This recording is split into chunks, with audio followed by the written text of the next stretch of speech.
The Trump administration is stirring up controversy again, this time with funding cuts to LGBTQ+ programs that have ignited protests. Press Secretary Karoline Leavitt has responded with a speech that's making headlines. What did she say? And why is it resonating so strongly? Let's dive in. Get ready, because we're about to explore a moment that's shaking the political landscape and trending online. It's February 20th, 2025, and the Trump administration has just announced significant cuts to pro-LGBTQ+ programs as part of a sweeping initiative called the Department of Government Efficiency. This isn't just a minor policy change, it's a major flashpoint. Activists are taking to the streets, raising their voices in what they see as a direct assault on their rights. Then, amidst the uproar, Karoline Leavitt, Trump's press secretary, delivers a speech that's so fierce and impactful, it's left people stunned and the internet buzzing. Was this a brilliant comeback or a blunder that sparked outrage? We're examining every aspect, the speech, the repercussions, the stakes, and we want to hear your thoughts in the comments. I would like to ask you to quickly like this video, and if you haven't already, and you enjoy our channel, hit the subscribe button. It really means a lot to me. First, let's set the stage, because this didn't come out of nowhere. The Trump administration, back in power after the 2024 election, has been pushing this Department of Government Efficiency initiative hard. It's all about trimming what they call wasteful federal spending. Think diversity, equity, and inclusion programs, climate stuff, and yep, pro-LGBTQ+ initiatives. The idea is spearheaded by folks like Elon Musk and Vivek Ramaswamy, and it's got conservatives cheering and critics fuming. For the LGBTQ+ community, this funding cut feels personal. These programs, think education grants, health outreach, anti-discrimination efforts, have been lifelines for years, especially under Biden's watch. Now, with Trump back, they're on the chopping block, and activists are calling it a rollback of progress. Protests are popping off, hashtags are trending, and the pressure's on the White House to explain itself. Cue Karoline Leavitt, the youngest press secretary in history, and a Trump loyalist through and through. She's no stranger to the spotlight. Cut her teeth as a campaign spokesperson, faced down tough crowds, and now she's the voice of the administration.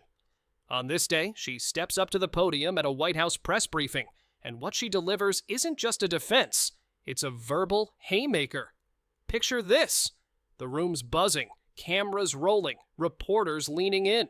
Leavitt starts calm, collected, laying out the administration's case.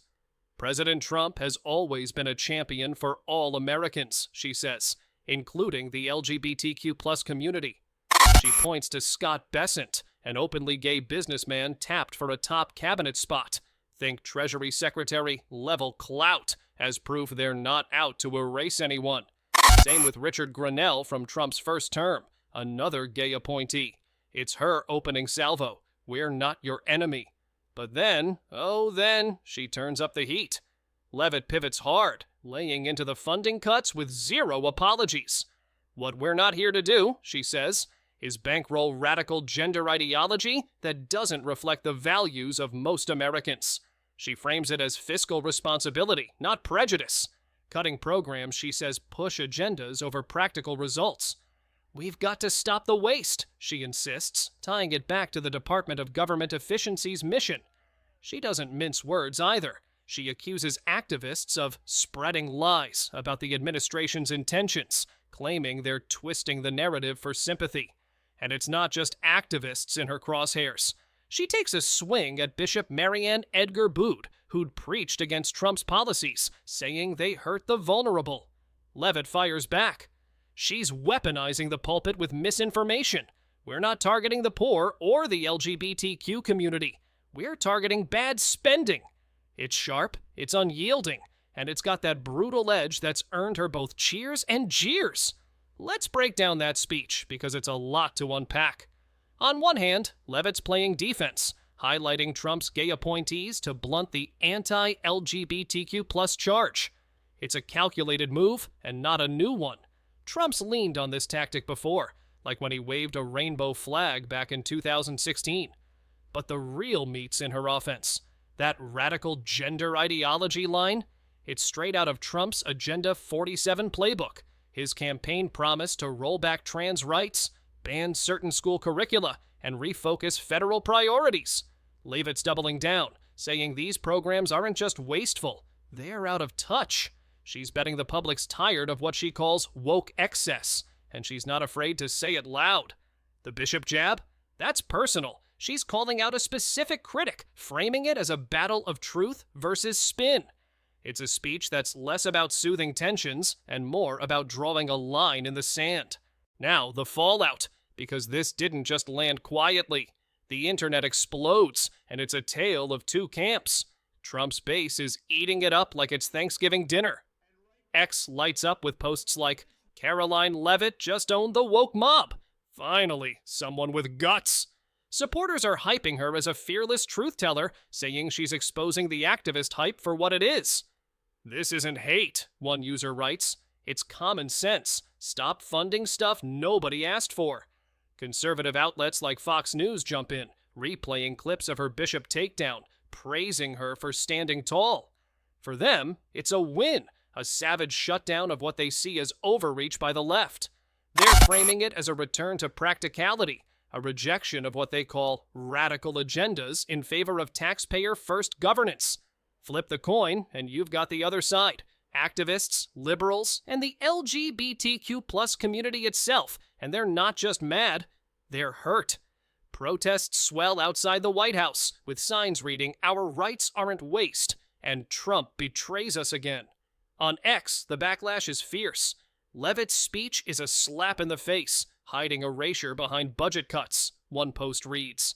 Critics argue those appointees she bragged about? They're tokens, not proof. Besant and Grinnell don't change the fact that policies are shifting against trans kids, queer outreach, and more. Time reports crisis hotlines are seeing spikes in calls post-election, with LGBTQ+ folks feeling targeted and scared. The ACLU's already warning of legal fights ahead, pointing to Trump's plans to criminalize gender nonconformity and gut school protections. For this camp, Leavitt's brutal speech isn't a win. It's a wound, and they're vowing to push back harder. Leavitt's speech was intense. There's no denying that. She stood her ground, didn't hold back, just delivered it with passion. If you're on Team Trump, it's a significant win, a defiant response to the critics, and a rallying cry for supporters. If you're not, it feels like a punch to the gut, cold, dismissive, and a spark for the battles to come. We're conflicted. It's a lesson in courage, but did it create connections or just set things ablaze? That's where you come in. Share your thoughts below. Was this a powerful statement or a misstep? We're reading every comment, so let your voice be heard. This story is just getting started. The Department of Government Efficiency is making moves, activists are regrouping, and the White House isn't backing down. Will Trump double down? Will the backlash change the narrative? Subscribe now, hit that bell, and stay tuned. We're following every development. Check out the original speech linked in the description. Form your own opinion, and if this got you fired up, hit that like button and share it far and wide. That's all for now. Stay alert, stay vocal, and we'll catch you in the next one.